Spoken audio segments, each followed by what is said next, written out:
My name is Wesley Whitmore. I'm 61 years old, and I have never once raised my voice at my son. Not when he wrecked my truck at 17, not when he dropped out of college for 8 months, not even when he stopped calling for 6 weeks because his girlfriend, now his wife, told him I was toxic. I'm telling you this because what I'm about to describe is the one moment in my life where every instinct I had screamed at me to stand up and fight back, and I didn't. I stood up, straightened my tie, took my wife's hand, my wife, who was standing there with her cheek still stinging in front of 400 people, and I walked out of my son's wedding reception without a single word. My family thought I'd lost my mind. Kayla and Brandon thought they'd won. Before I tell you what happened next, hit that like button and subscribe. Drop your city and local time in the comments below. It means more than you know. Now let me take you back to where this really started. 35 years in commercial construction teaches you one thing above everything else. The foundation is the only thing that matters. You can dress up any building with glass and chrome and a lobby that makes people stop and stare, but if the foundation is wrong, none of it holds. I've built a lot of things in this life. I started as a laborer at 22, worked my way up to foreman, then project manager, then eventually started my own contracting firm. Nothing flashy, no corporate office with a view, just work, honest, reliable work, and a reputation that took 35 years to build. My wife Carol is 59. We met at a church social in the fall of 1991, and I drove 4 hours to take her to dinner on our third date because she mentioned once that she loved a particular Italian place 2 counties over. We've been married 32 years. She spent most of that time teaching 3rd grade at an elementary school 12 minutes from our house. She retired 2 years ago. She cries at commercials, keeps a garden bigger than our living room, and has never once, not once, spoken a cruel word about anyone in my presence. Our son Brandon is 30 years old. He's smart, driven. He started his own interior design and project management firm 3 years ago, and I was prouder of him that day than the day he graduated college. I helped him, not financially, not in any way he'd ever see on paper, but with advice, with contacts, with showing up whenever he needed someone to bounce ideas off. I picked my battles when it came to Brandon.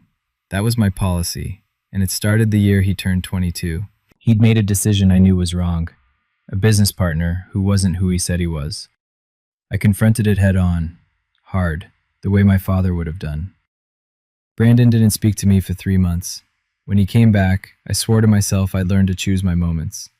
What I didn't understand then, what took me 30+ more years to finally see, was that every battle I chose not to fight was teaching my son that I'd never really fight at all. And Kayla had studied that lesson very, very carefully.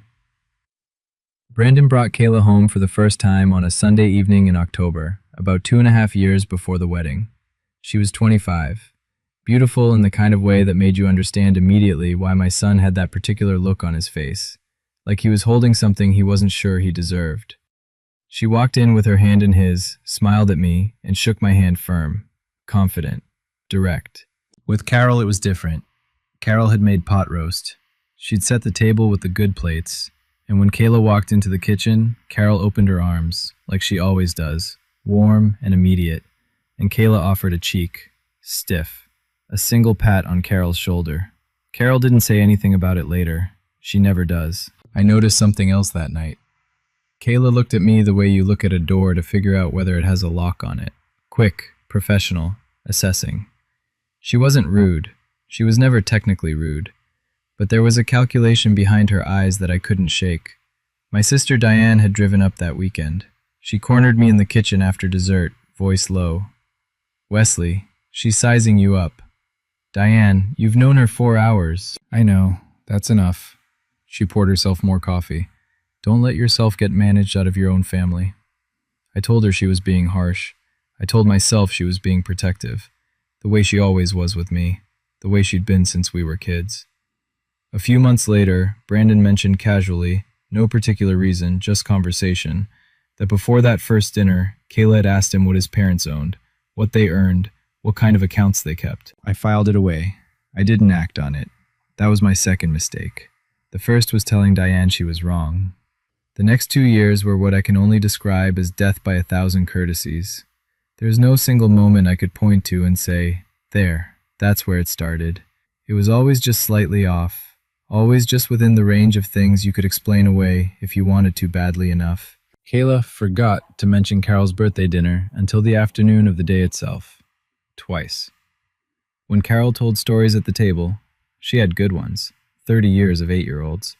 Kayla would drift, check her phone, turn slightly away. Nothing you could call her on, just enough to make Carol stop mid-sentence and lose the thread. She stopped talking to Carol directly. Somewhere around month 6, Kayla began routing everything through Brandon. Tell your mom we won't make it Sunday. Let your parents know we'll be late. Brandon became the wire between two poles that were never allowed to touch. And Carol, my Carol, who never asks for anything, started arriving at family dinners with an apology already built into her posture. She'd second-guess what she was going to say before she said it. She'd look at me across the table sometimes with this expression that asked, "Am I doing this wrong?" That was the thing I could never forgive. Not what Kayla did to me, what she did to Carol's ease in her own family. When Brandon called to tell us he and Kayla were engaged, Carol cried happy tears and started planning a dinner to celebrate. I sat on the back porch for a while before going back inside. 2 days later, I got a call from my old friend Marcus Webb, checking in before the holidays. He'd heard about the engagement from a mutual friend. "You sound quiet, Wes," he said. "I'm fine, just thinking." "About what?" "Whether I've been patient or whether I've been absent. I'm not always sure they're different things." Marcus didn't say anything for a moment. Then, "Ask me again after the wedding." The stands threw the engagement party 3 weeks after the ring. A nice restaurant downtown, the kind with cloth napkins that cost more than our first car payment. The invitation arrived 4 days before the event. Not emailed, not called. A printed card slipped under our door, like a notice from a landlord. Carol pressed it flat on the kitchen counter and said nothing. We went, of course. "You go." Sandra Stanton greeted us near the entrance. Pearls, silk, a smile that said, "How nice of you to come," in a way that made clear we were guests, not family. She introduced us to 3 different people in the first 10 minutes and gave our names wrong twice. Not maliciously, simply because she hadn't bothered to practice them. Our seats were at a table near the kitchen entrance, table 9. You could hear the pass-through window every time a dish went up. During the toasts, Kayla's father spoke for 8 minutes about the Stanton family legacy, about Kayla's accomplishments, about what a wonderful future the couple would build. He mentioned Brandon twice, warmly, genuinely. He did not mention us. Kayla came to our table near the end of the evening. She touched Carol's arm. "Thanks so much for coming, Mrs. Whitmore." The same tone you'd use for a neighbor who'd brought a casserole. I excused myself to find the restroom. On my way back through the hall, I passed a small alcove where Sandra was speaking quietly to one of her friends. "At least Brandon's ambitious. The father seems like he never left the job site." I stood there for a moment. Then I adjusted my jacket and walked back to our table. I didn't tell Carol what I'd heard. I just reached under the tablecloth and held her hand for the rest of the evening. But I remembered every word. 3 months before the wedding, the venue stage contractor fell through. It happens. Wrong specs, double booking, somebody's license wasn't current. Brandon called me on a Wednesday night, voice tight. He needed someone who could mobilize a crew fast, get the rigging right, make it look like nothing had gone wrong. He asked me not to mention it to Kayla. I called in a favor from a subcontractor I'd worked with for 15 years. 48 hours later, the stage was set, up to code, better than what they'd originally ordered. No invoice, no announcement. 2 weeks later, Brandon called again. Different tone this time. "Dad, Kayla found out." "Found out what? That I fixed the stage problem you asked me to fix?" "She feels like you went around her." I let that sit for a moment. "Brandon, you called me. I helped." I know, Dad, but she feels like you're overstepping, like you're trying to make yourself necessary." I heard something in his voice that I recognized. It was the careful flatness of a man reciting a script he didn't entirely believe. "Can you just back off?" he said. "Please, just until after the wedding." "All right," I said. "I'll back off." I hung up. Carol was at the kitchen table. She didn't ask, and I didn't explain. I sat by the window for a while. Not angry exactly. Something closer to grief. The slow-moving kind that you don't notice until you're already deep in it. That evening, Marcus Webb called out of nowhere. "Just checking in," he said. He'd heard the wedding was coming up fast. "You sound tired, Wes." "Ask me after the wedding, Marcus." "You said that before." "I know." A long pause. Then Marcus, steady. "Whatever you need, I'm here." "I know you are." The rehearsal dinner was 60 people in a private room at the Stanton's preferred restaurant. White linen, candles, a slideshow screen set up at the far end. The slideshow ran for 12 minutes. I counted their family photos. 21. Kayla and Brandon at the beach. Brandon and Kayla's father at a golf weekend. Kayla at her college graduation, her sister's wedding, a charity gala I'd never heard of. Not one photo of Carol. Not one of me. Not one of Brandon before Kayla. Carol sat beside me and watched all 21 slides with the same small, careful smile she uses at parent-teacher conferences when a parent is upset. The smile that says, "I'm fine. This is fine." When Brandon stood to speak, he thanked his groomsmen by name. He thanked the Stanton family, then his closest friends. Then, near the end, like a footnote, and of course, Mom and Dad, thanks for being here. Thanks for being here. The same thing you'd say to a coworker who showed up to cover a shift. I stood when Brandon finished. I crossed the room and shook his hand. Pulled him in close enough that only he could hear me. "I love you. I always will. But there's going to come a moment when you'll have to decide what kind of man you are. Not for me, not for Kayla, for yourself." He looked at me. He didn't understand. Across the room, Kayla watched us with an expression I couldn't quite name. Not concern, not guilt. Something more calculating, like she was revising a plan. On the drive back to the hotel, Diane called. "Wesley, I heard Kayla tell one of her bridesmaids she was going to handle the Carol situation tomorrow, for good." I stared at the highway ahead. I didn't sleep that night. Not because I was afraid, because I knew, one way or another, tomorrow was the last day things could stay the way they were. Saturday morning. The hotel room smelled like ironing, and the coffee Carol had made at 6 because neither of us was sleeping past 5:30 anyway. I was knotting my tie in the bathroom mirror when Carol appeared in the doorway in her dress. Slate blue. The one she'd driven 40 minutes to find. The one she'd tried on 4 times before buying because she wanted to make sure it was right. She looked at herself in the mirror beside me for a moment. "Do I look okay?" I set down the tie and turned to face her. 32 years. The same question before every school recital, every holiday dinner, every moment that mattered. I crossed the room and straightened the small corsage she'd pinned near her shoulder. "You look like the woman I drove 4 hours to take to dinner. You always have." She smiled. Then the smile faded just at the edges. "Promise me today will be okay, Wes." I looked at her, at the care she'd put into this morning, this dress, this attempt to be exactly the right kind of mother-in-law at her son's wedding. "I promise we'll handle whatever happens together." It wasn't what she'd asked for. She knew it. She nodded anyway. Before we left, I picked up my phone and typed a short message to Marcus Webb. "If I call you today, pick up." His response came back in under a minute. Always. The venue was 20 minutes from the hotel. When we pulled into the parking lot, I spotted Kayla near the entrance in her gown, speaking to her mother. She saw us arrive. She didn't wave, didn't smile. She looked at Carol the way you look at a problem you've already decided how to solve. My jaw tightened.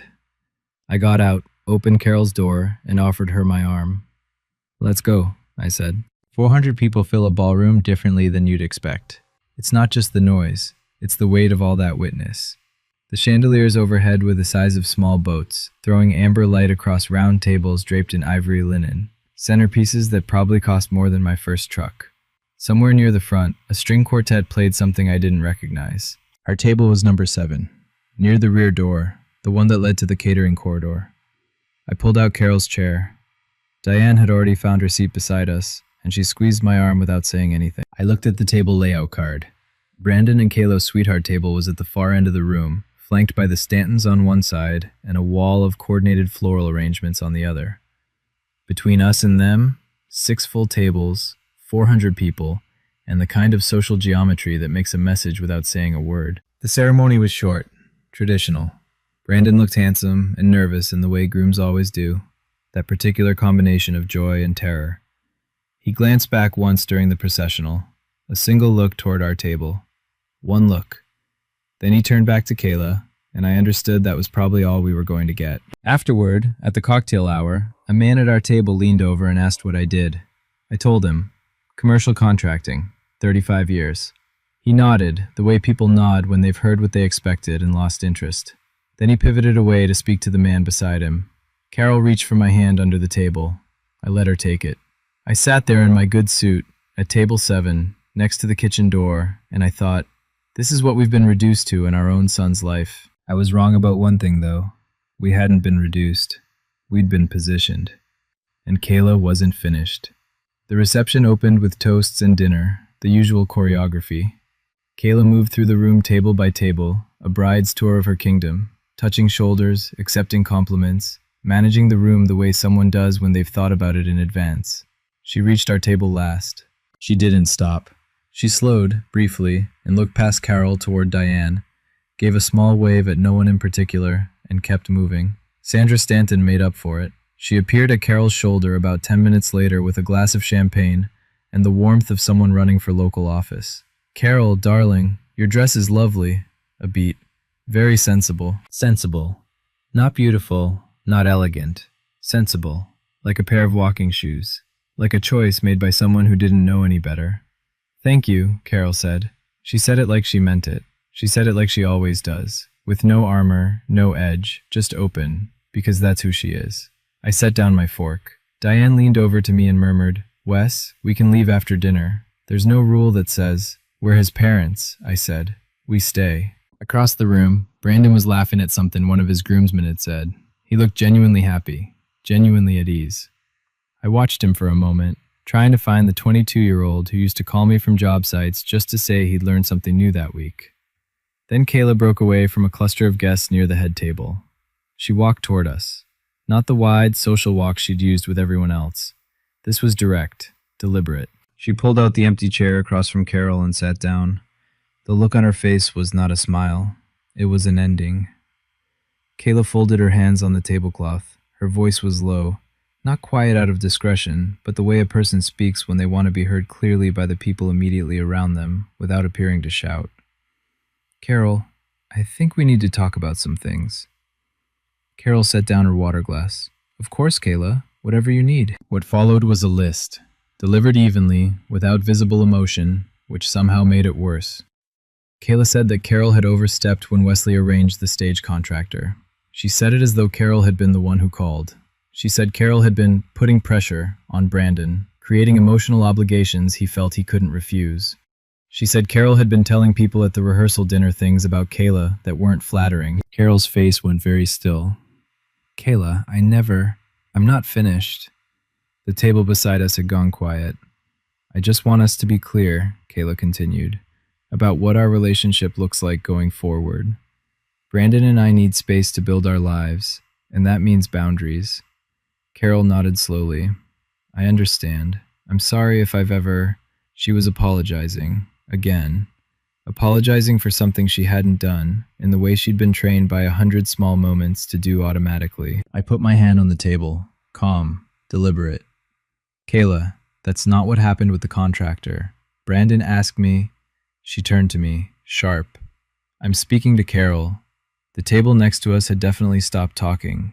Across the room, 10 feet back, standing near the bar, Brandon was watching. He had heard. He had seen. His glass was halfway to his mouth and frozen there. He did not move toward us. I looked at my son across 40 feet of hardwood floor and white linen and chandelier light, and I didn't recognize him. Carol began to stand, graceful, quiet, the way she does everything.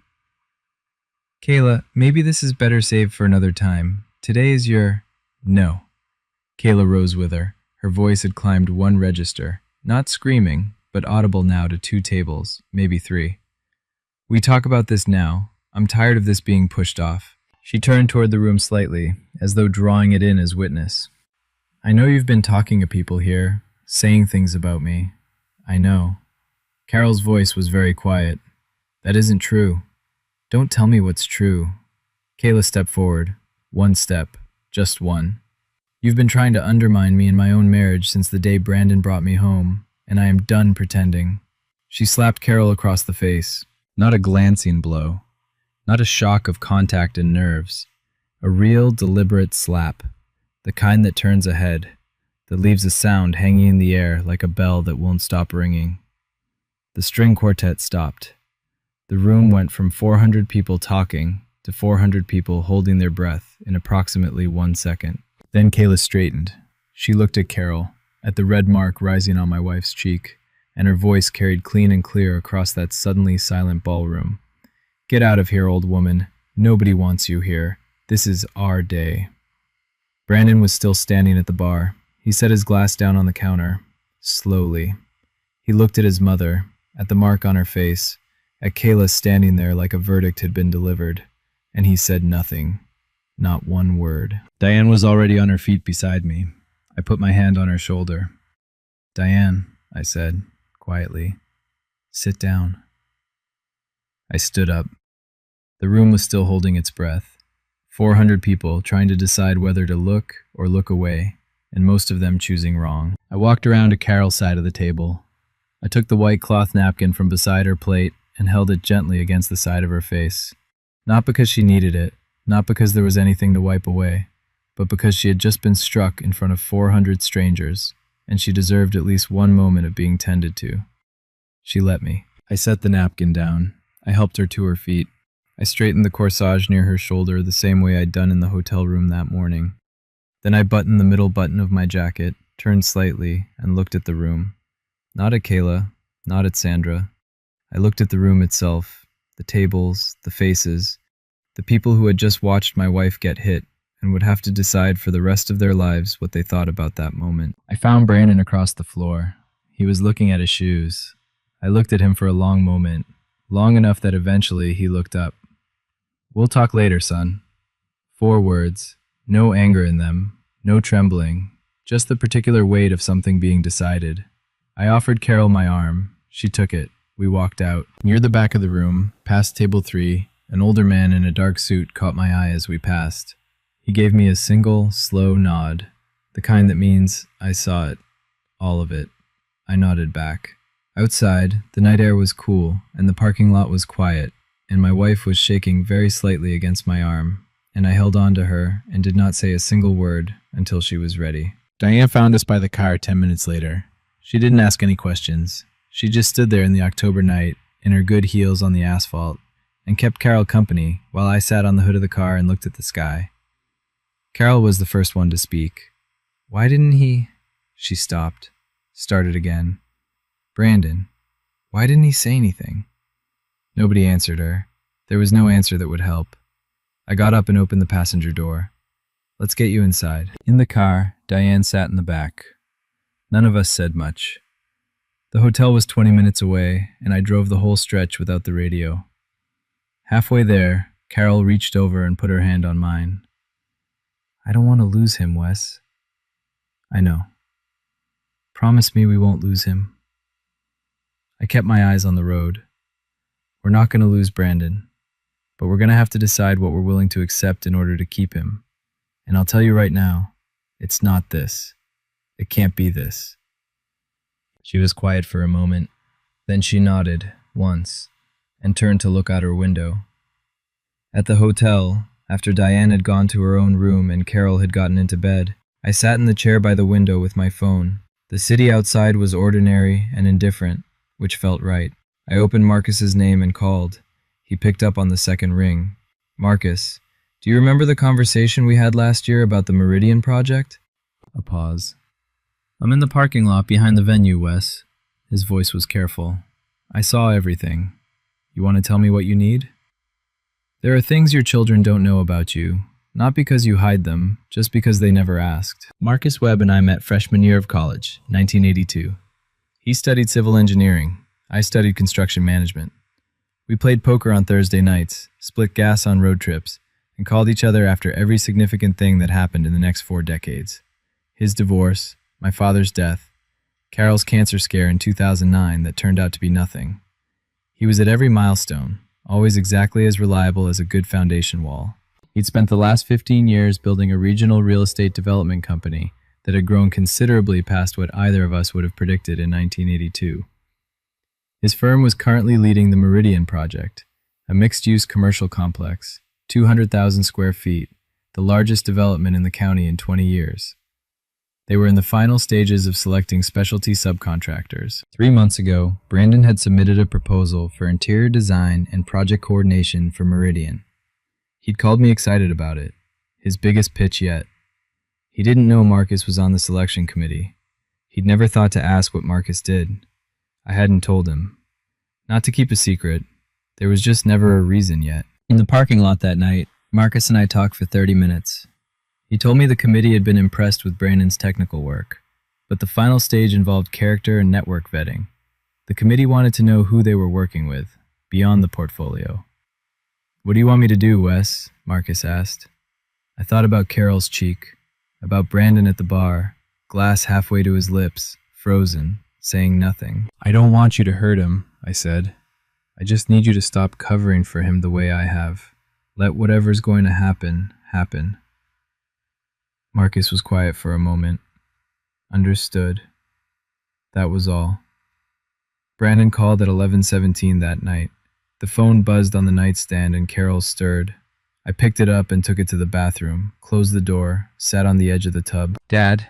His voice had the careful evenness of a man who had rehearsed his first sentence. "I think we should talk about tonight." "All right, I'm listening." Kayla was under a lot of stress. The whole day was a lot. She didn't mean it the way it came out. She's going to call Mom tomorrow and apologize. I didn't say anything. "Dad, she wants to fix this." "Brandon, your wife struck your mother, across the face, in front of 400 people. I kept my voice level. And you stood there." The pause that followed told me I'd landed exactly where I needed to. "I know," he said, finally, quietly. "I need you to understand that before we talk about Kayla's intentions or her stress level or what she's going to do tomorrow, I need you to sit with what you did and didn't do tonight. That's not fair." "It's very fair. Call me when you're ready to talk about that part, not before." I ended the call and sat on the cold edge of the tub for a while. Through the thin hotel bathroom door, I could hear Carol's breathing settle back into sleep. On the other side of town, I found out later, Kayla had taken Brandon's phone from his hand the second the call ended. She'd scrolled through the screen, nodded once, set it face down on the nightstand. She wasn't worried. She'd seen how this went before. Wesley Whitmore would cool down. He always did. She had no reason yet to think this time was different. Sunday morning, Brandon called at 8, then 9:15, then 9:40. I let all three go to voicemail. Carol's phone rang just after 10. She was sitting across from me at the small hotel table with her coffee, still in her robe. She looked at the screen, Kayla, and then looked at me. "Your call," I said. She set the phone face down on the table and wrapped both hands around her mug. 15 minutes later, a text from Brandon. "Dad, Kayla is sorry. She wants to talk. We all need to talk. Please." I typed back, "When you're ready to talk about what happened, not to explain Kayla, but to talk about what happened, call me." No response for 4 hours. Diane joined us for breakfast at a place down the street. Eggs, strong coffee, a window booth that looked out over an ordinary Sunday morning. People walking dogs, a kid on a bike. The world entirely unaware that anything had ended or begun. "How are you actually doing?" Diane asked. "Not great," I said, "but better than I expected." She nodded. That was enough. When we got back to the hotel, I opened my email. There was a message from Marcus, sent that morning at 7:12. The Meridian Selection Committee was meeting Monday. Brandon's firm was still on the short list. The committee had questions about references and professional network. Marcus would be present for the discussion. He hadn't asked me what to do. He'd simply told me the facts. I read it twice. Then I closed my phone and looked out the window at the Sunday afternoon beginning to arrive. For the first time in years, I didn't reach for the phone to make a problem go away. I let it sit. I let it breathe. And for the first time in a long time, that felt like the right thing. They showed up Monday morning without calling. I heard the car in the driveway from the kitchen. Carol was at the counter. She looked at me. I dried my hands. Brandon had his jaw set the way he does when he's braced for something. Kayla was in a white blouse, composed, deliberate. She'd dressed for this. We sat in the living room, no coffee offered. That was new. Kayla folded her hands in her lap and looked at me directly. Mr. and Mrs. Whitmore, I owe you an apology for my behavior on Saturday. I'm sorry if what I said caused pain. Sorry if. The room was very quiet. Kayla, I said, a conditional apology isn't one. Sorry if it hurt is not the same as I was wrong. She held my gaze. I'm not sure what more you want me to say. Then I'll be specific. You struck my wife across the face, in front of 400 people. You told her nobody wanted her there. And your husband, my son, said nothing. What I want is for you to understand what those things actually were. Not to make me feel better about them, to actually understand. Brandon started. Dad, this isn't your conversation right now, Brandon. Kayla's composure cracked, just slightly, at the edges. So what does that mean for us going forward? What are you planning to do? I looked at her, level. Nothing dramatic. What it means is that Carol and I have changed what we're available for, and those changes won't be negotiated in a Monday morning living room. You'll see what they look like over time. She searched my face for the anger, the hurt, the leverage. There wasn't any. They left 20 minutes later. Kayla walked out with her shoulders back, still performing. But at the door, for just a moment, she glanced back at me. She wasn't sure anymore, and she knew that I knew it. Marcus called me Monday at 4:15. The committee met this afternoon, he said. Brandon's technical submission is solid. Good instincts, solid presentation. A pause. Then they asked me about the family, professional network, character background, the usual. What did you tell them? The truth. I told them I've known Wesley Whitmore for 43 years, and he is the most principled person I've worked alongside in this industry. Then they asked if I had the same confidence in his son. I was quiet. I told them I hadn't worked with Brandon directly, that I didn't have enough first-hand knowledge to vouch for him. In our industry, that answer has a specific meaning. Not a lie, not a smear, simply the absence of a recommendation from someone positioned to give one, and everyone in the room understands what that silence implies. They removed him from the shortlist, Marcus said. I want you to know I didn't say anything negative about him, not a word. I know, I said, and I want you to know I'd have made a call on his behalf a week ago if you'd asked. I didn't ask. No, Marcus said. You didn't. We stayed on the line for a moment. Are you all right, Wes? I'm figuring out what all right looks like from here. I looked out the window at Carol's garden. I'm not sorry. That's new. After we hung up, I sat with it. The weight of what had not happened. I hadn't engineered anything. I hadn't plotted or planned. I'd simply stopped being the cushion that caught my son before he hit ground. Brandon had always known I was there. He'd built his confidence on that knowledge. Now, he was going to have to find out what he was made of without it. That wasn't punishment. That was the most honest thing I'd ever done for him. Brandon called Tuesday evening. The tone was different from the first call. The rehearsed evenness was gone. What was left sounded like my son. Dad, we got the letter from Meridian. I heard. A long pause. Were you involved in that? I'd thought about how to answer this. I gave him the truth. I didn't do anything to hurt your chances. I didn't make a call against you, didn't say a bad word. What I did was not step in the way I normally would have. That's the same thing. No, it's not. But I understand why it feels that way. Silence. Then, you always stepped in, my whole life. I know. So why now? I looked at the kitchen wall for a moment. Because your wife hit your mother, and you stood there, and I had to figure out what it meant that I was still going to show up and smooth everything over. What that was teaching you. I paused. What it was teaching me. Brandon didn't say anything for a long time. When he spoke again, his voice was lower. What do I do now, Dad? That's the first honest question you've asked me in 2 years. I meant it gently, and I think he heard it that way. Figure out what kind of man you want to be.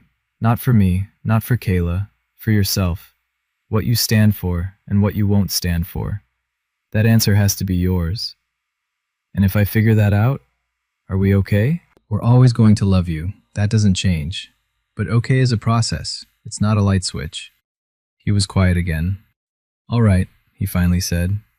It wasn't enough. It wasn't everything. but it was the first brick of something we might actually build on. Kayla came alone on Thursday afternoon. I heard the knock and answered the door. She was in jeans and a light jacket, none of the careful costuming of Monday morning. Just her, and whatever she'd decided to say on the drive over. "You took away a major contract from my husband," she said.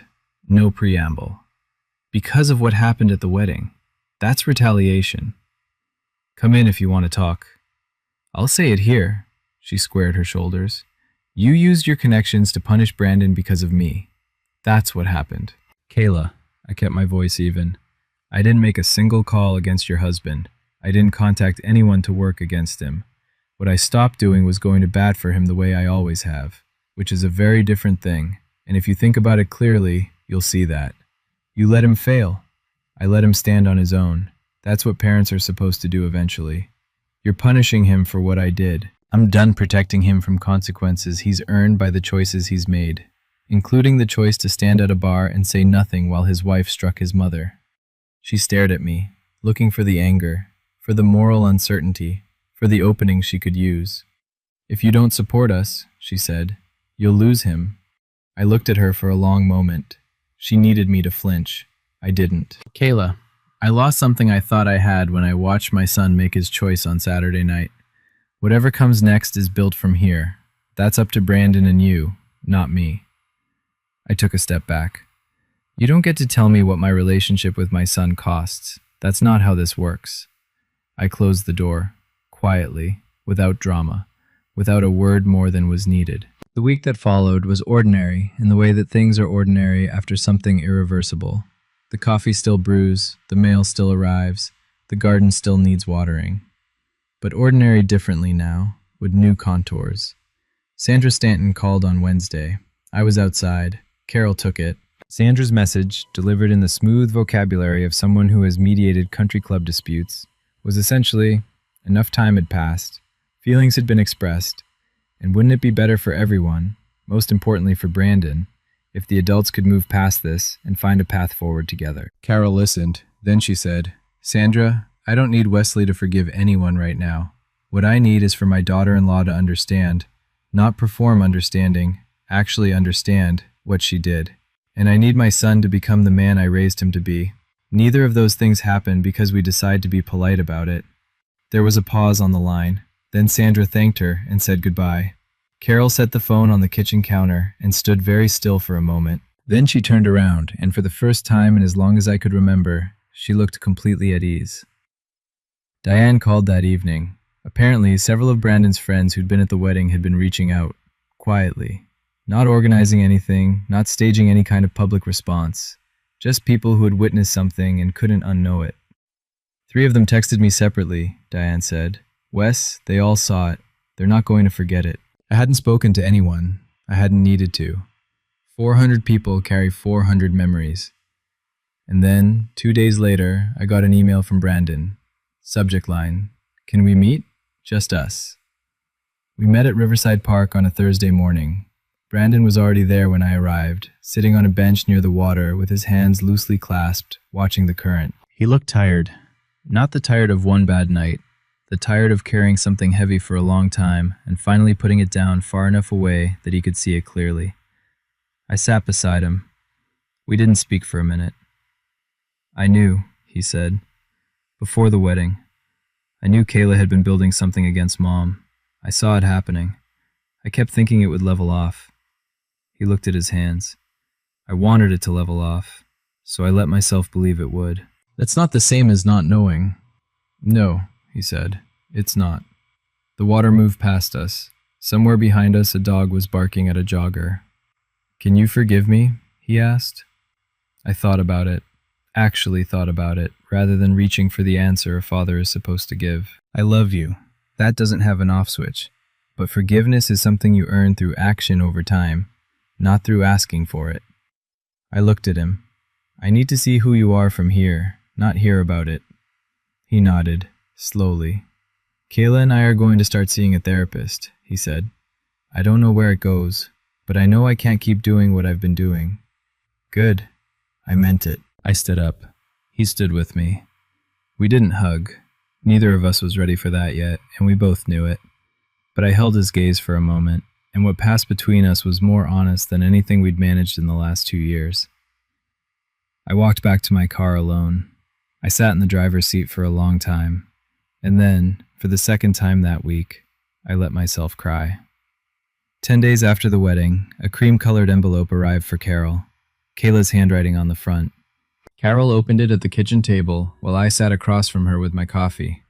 She read it once, set it down, then read it again. I didn't ask. She handed it to me. It was 1 page, handwritten. This time, Kayla had used the word wrong. She said she had been wrong. She said that what she'd done had been harmful, and she took responsibility for it. She did not say she understood why, which was honest at least. Understanding takes longer. Carol sat with it for a while. Then she went to the small desk in the corner where she keeps her personal stationery, the cream kind with her initials pressed into the top, and she sat down and wrote back by hand. I read it when she brought it to me to review. It said, "Kayla, I received your letter. I'm glad you wrote it. I won't pretend the right words are easy to find, so I'll just say this. I hold no hatred toward you. But I can't pretend nothing happened, and I won't. When you're ready to have a real conversation, not to be forgiven, but to actually understand, I'm here for that. Take your time, Carol. No apology, no minimizing, no opening the door wider than the situation warranted." I handed it back to her. She looked at me. "Is it too much?" she asked. "It's exactly right," I said. She sealed it herself, walked to the mailbox at the end of the driveway, and dropped it in. When she came back in, she washed her hands at the kitchen sink and started making lunch like it was any other Thursday. But her posture was different, straighter, lighter. She'd stopped apologizing for existing. I don't know exactly when it happened, but there it was. I didn't say a word to anyone. I want to be clear about that. I didn't call in any favors, didn't make any pointed remarks, didn't email anyone's employer, or post anything anywhere. I went back to my life. Bids, site visits, early mornings, Carol's garden on the weekends. I was exactly as I had always been. But 400 people carry 400 memories, and communities are smaller than we pretend. About 3 weeks after the wedding, Diane mentioned that a woman from Kayla's yoga class had reached out to one of our mutual acquaintances. She'd been at the reception. She'd seen it. She couldn't stop thinking about it. A month later, I heard through a contractor I work with that Kayla's freelance design work, she styled homes for sale, mostly referral-based, had gone quieter than usual. No one was refusing her. The phone just wasn't ringing at the rate it had before. Referrals are built on trust, and trust lives in the same community where 400 people attended a wedding. Sandra Stanton appeared at a garden club luncheon that Carol attended. I heard about this from Diane, who heard it from Carol that evening. Someone had asked Sandra, directly, in front of others, whether the stories going around about the reception were true. Sandra had said, there was a misunderstanding. The table had gone quiet in exactly the way tables go quiet when no one believes the explanation, but everyone is too polite to say so. That was the sound of a reputation beginning to revise itself. I won't pretend there was no satisfaction in any of this, but satisfaction isn't the same as wanting it. People ask me sometimes if I feel like I got justice. I tell them I'm not in the justice business. I'm in the integrity business. Those are very different things. I want to pause here for a second, because a lot of you are probably asking the same question I was asking myself through all of this. Did I feel guilty? Did I wonder if I should have done more, or less, or something different? The answer is yes, every day. I don't think you get to watch your kid struggle, even when the struggle is of his own making, without that weight. But I've learned that guilt and responsibility aren't the same thing, and that doing nothing harmful is not the same as doing nothing at all. I want to ask you something before we get to the last part of this story. Have you ever been in a position where keeping the peace and keeping your dignity were two different choices? Where you had to pick? Drop your answer in the comments. I genuinely want to know. Because I think more of us have been in that room, or at that table, or at that wedding, than we ever admit out loud. Okay, let me tell you how this ends. 6 months later, Brandon and I have breakfast every other Saturday. Not at our house, not at his. We rotate through a short list of diners within a 15-minute drive. The kind of places with laminated menus and coffee that comes in those white mugs with the thick rims. We don't have an agenda. We talk about work, about the news, about whatever he's been thinking about. Sometimes we sit in comfortable quiet for 20 minutes, and that's enough. Kayla hasn't been to our house. That's the current boundary, and we've all quietly agreed to it without saying so out loud. They're still in therapy. Brandon mentions it without elaboration, and I don't press. What matters is that he's showing up for something difficult and staying in the room. His firm landed a smaller commercial project 2 months ago, a restaurant fit-out downtown. He'd gotten it on his own, through his own network, which I think he needed more than he knows. He called to tell me when the contract came through. He sounded different, not just happy, earned. I sat across from him one morning in October, almost a year since that first Sunday dinner when Kayla had shaken Carol's hand like a stranger's, and watched him talk about a design problem he was working through. His hands moved when he explained it. His eyes lit up. He sounded like himself. I thought, there he is.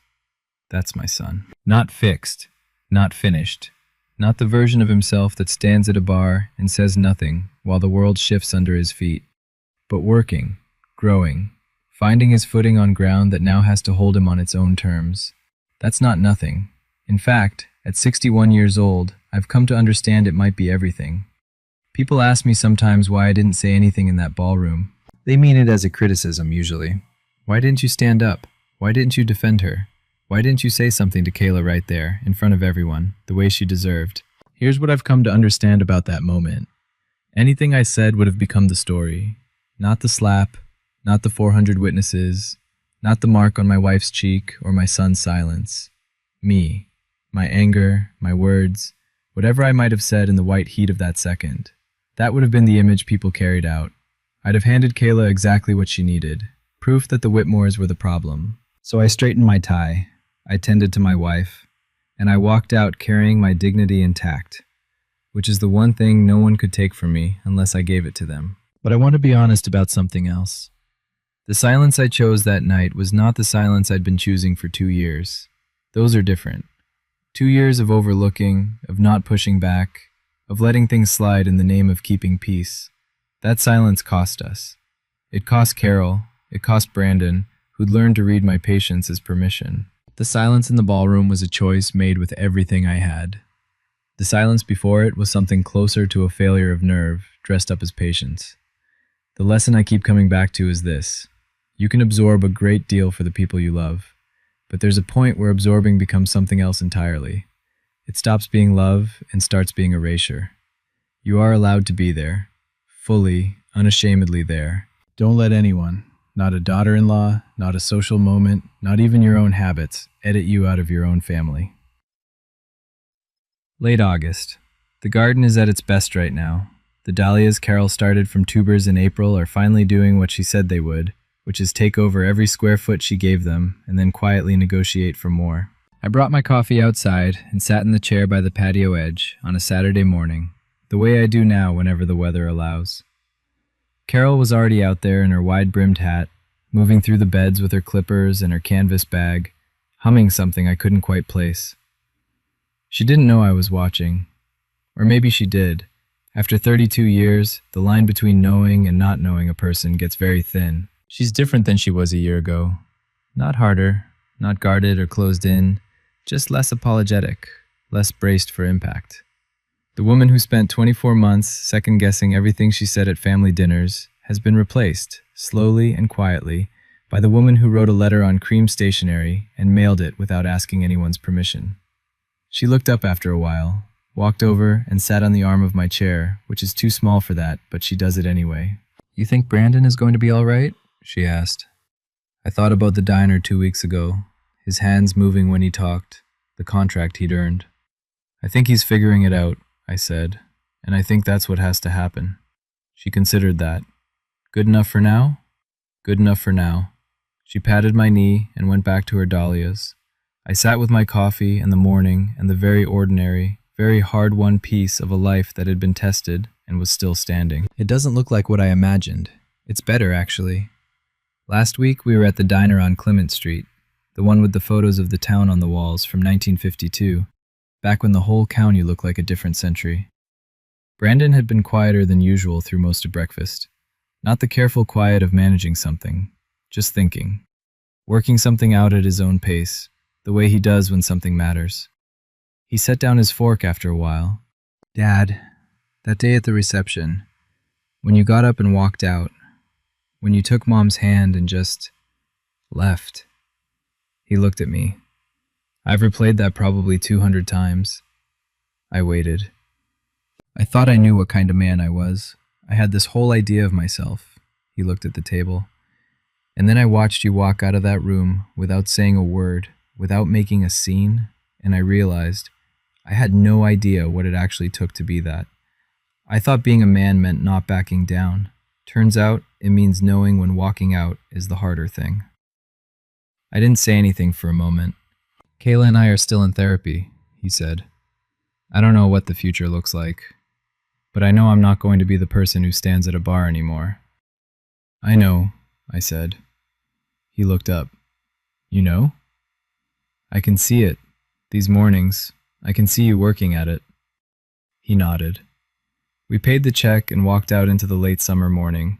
Two men who have a long way still to go, and enough honesty between them now to make the trip. In construction, we say the foundation is everything. You can rebuild anything above it. We're laying new foundation now, one Saturday at a time. If you've been listening to this, all of it, there's something I want to say before I let you go. If you recognized yourself somewhere in this story, maybe as someone who's absorbed too much for too long, someone who's been at the table near the kitchen door, someone whose child has looked away at the wrong moment, I want you to hear this. You are not required to make yourself smaller to keep someone comfortable in your presence. Not even if that someone is your child. Not even if the room is full of 400 people watching to see what you'll do. Walking out is not giving up. Setting a limit is not the same as withdrawing love. These are the things I had to relearn at 61 years old, in a ballroom in October, with my wife's hand in mine. My name is Wesley Whitmore. I am still Brandon's father. We have breakfast on Saturday mornings. We are building something that took a long time to get honest enough to build. Carol's garden is full of dahlias. The Meridian project broke ground last month. I drove by the site and thought about foundations, the way I always do. Marcus and I have coffee once a month, and somewhere out there, a son is doing the harder work of becoming the man he should have been a year ago. Some bridges you rebuild. Some you just make sure you don't burn the ones that still stand. If this story stayed with you, if it gave you permission to draw a line you've been afraid to draw, share it with someone who needs to hear it. And tell me in the comments, what would you have done? There are more stories like this in the description. I'll see you in the next one.